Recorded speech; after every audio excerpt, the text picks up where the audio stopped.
जय श्री कृष्णा। सभी भक्तों का स्वागत है एक बार फिर से भक्ति चैनल कृष्णा के चैनल कृष्णा डिवोशन पर। और आप सभी भगवान की लीलामयी कथा श्रवण कर रहे हैं। भगवान का अवतार जब धराधाम पर हुआ तो उन्होंने बहुत सी लीलाएं की। गोपाल वृंदों ब्रज के गोपियों में रहते हुए उन्होंने बहुत सी बाल लीलाएं की और माता यशोदा के साथ वात्सल्य की लीलाएं की।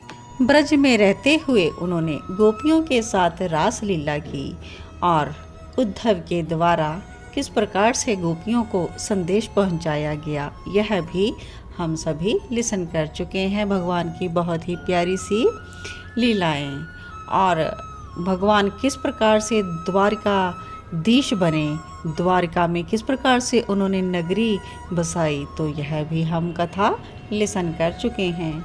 और भगवान की कथा जितनी कही जाए उतनी ही कम है। अनंत है भगवान की कथा। भगवान की कथा कभी संपूर्ण हो ही नहीं सकती। भगवान श्री कृष्ण ने धराधाम पर रहते हुए 16,108 विवाह किए, जिनमें से 16,100 तो वो कन्याएं थी जिनको उन्होंने बंधन से मुक्त किया था।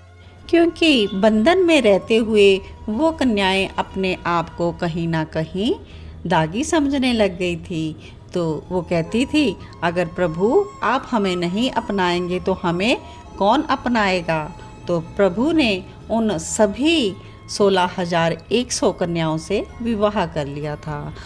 इसके अलावा भगवान श्री कृष्ण के 8 मेन विवाह हुए। तो यह हम कथा लिसन कर रहे हैं। हमने लिसन किया पिछले भागों में अपने कि भगवान ने किस प्रकार से रुक्मिणी का स्वयंवर किया।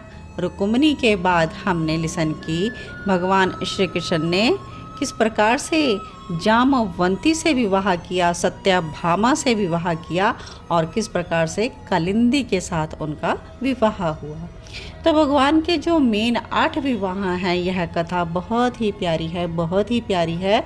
आप सभी भक्तों को आनंद देगी और भगवान की कथा जितनी भी हम ग्रहण करें अपने कर्णपुटों के द्वारा, यह हमें भगवान से जोड़ती है, भगवान में हमें प्रेम उत्पन्न करती है और भगवान से प्रेम करना ही इस मनुष्य जीवन का मेन लक्ष्य है। तो अगर आप भगवान को अपनी प्रेम की प्रतीति में बांधना चाहते हो तो नित्य प्रतिदिन भगवान की कथा को स्मरण करते रहो, सुनते रहो और भगवान में मन अपना लगाए रखो।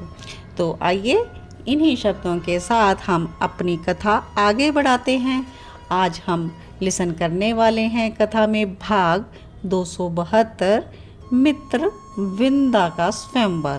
तो भगवान श्री कृष्ण ने मित्र विंदा के साथ किस प्रकार से विवाह किए, आइए कथा को अपने कर्णपुटों के द्वारा हृदय में उतारें। श्री कृष्ण गोविंद हरे मुरारी, हे नाथ नारायण वासुदेव। श्री कृष्ण ने अपनी रानियों से कहा कि मुझे उज्जैन से निमंत्रण आया है।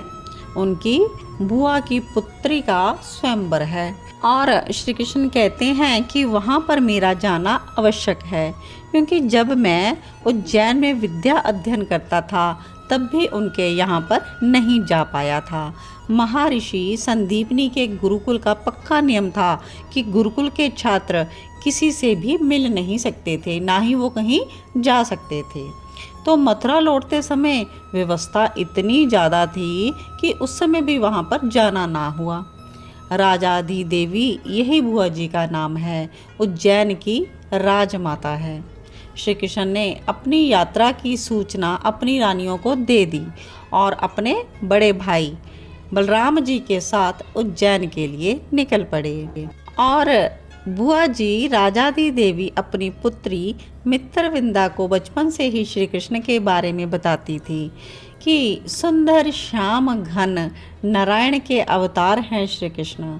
उनकी मुस्कान बड़ी ही मधुर है, कौन उनसे मोहित नहीं होता।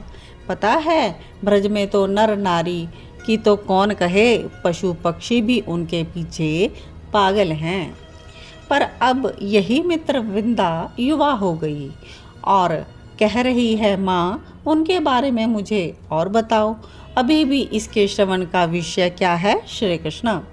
तो माता क्या कहती हैं कि तेरा स्वयंवर होने वाला है, कुछ उसके बारे में सोच। छोड़ो ना माँ, उनके बारे में बताओ। अच्छा माँ, क्या वो आएंगे मेरे स्वयंवर में?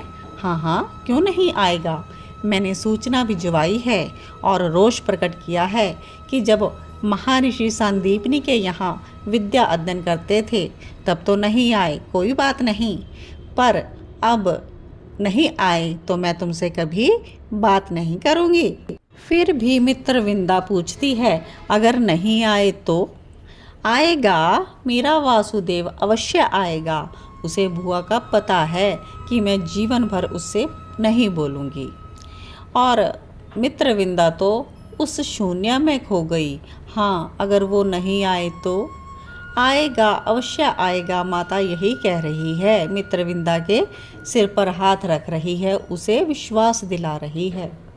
और मित्रविंदा मधुर स्वप्न देख रही थी, श्री कृष्ण को अपने पति के रूप में देख रही थी। स्वप्न में खो जाती है और राजादी देवी यानी कि माता जी इस बात से पूर्ण तरह से ही अनभिज्ञ थी। स्वयंवर प्रारंभ होने वाला है, सब देशों के राजा महाराजा आ चुके हैं, दुर्योधन दुशासन आदि भी आए हैं और भी शताधिक राजा आए हैं स्वयंवर में। पर श्री कृष्ण अभी तक क्यों नहीं आए, बुआ पूछ रही है अपने मंत्रियों से।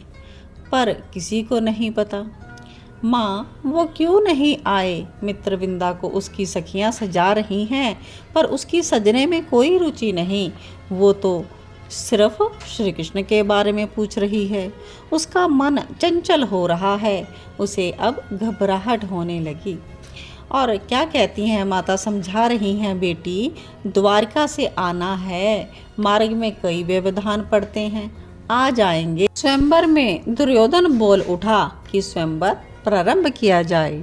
और तभी गरुण ध्वज रथ दूर से आता हुआ दिखाई दिया। सैनिकों ने जाकर सूचना दी, माताजी द्वारकाधीश आ गए हैं।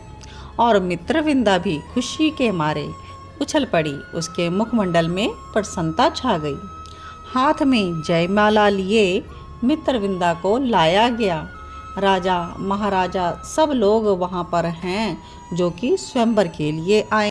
सखियों के साथ मित्रविंदा जयमाला लिए चल पड़ी। चुनाव वर का कन्या को ही करना था। बहुत ही रजाओं को छोड़ती हुई मित्रविंदा चलती गई। रजाओं की ओर उसने एक बार भी नहीं देखा। इस बात से दुर्योधन क्रोध से लाल हो उठा। ये क्या है, हमारा इतना बड़ा अपमान। लेकिन सभा में मित्रविंदा ने श्री कृष्ण के गले में जयमाला डाल दी थी। करतल की ध्वनि नहीं हुई। सब लोग वहां पर स्तब्ध रह गए। राजमाता भी चौंक गई। ये क्या किया मित्रविंदा ने? अब दुर्योधन चिल्ला उठा, आपस में ही विवाह करना था तो हमें क्यों बुलाया? ये तो अमर्यादित है। वो बोलता गया। सभा देख रही है श्री कृष्ण के मुखमंडल में। श्री कृष्ण ने मित्रविंदा को देखा। वो असहाय सी श्री कृष्ण को ही निहार रही थी। श्री कृष्ण आगे बढ़े और मित्रविंदा को अपनी बाहों में उठाकर चल पड़े। गरुण ध्वज का रथ उनके सामने ही खड़ा था। उसी में ले जाकर उन्होंने मित्रविंदा को बिठाया और अपने बड़े भाई बलराम के साथ रथ में बैठकर वापस निकल पड़े द्वारका के लिए। तो यह कथा यहीं पर विश्राम लेती है। तो इस प्रकार से भगवान श्री कृष्ण का मित्रविंदा के साथ विवाह हुआ स्वयंवर के द्वारा और भगवान श्री कृष्ण मित्रविंदा का हरण करके द्वारका में लेकर आए। तो आगे की कथा हम जानेंगे अगले भाग में। तो आगे भगवान किस महारानी के साथ किस परिस्थिति में विवाह करते हैं, 8 महारानियों के साथ दिव्य विवाह की कथा आप सभी ज़रूर लिसन करें श्री कृष्ण चरित अमृतम में। आप सभी को जय श्री कृष्ण।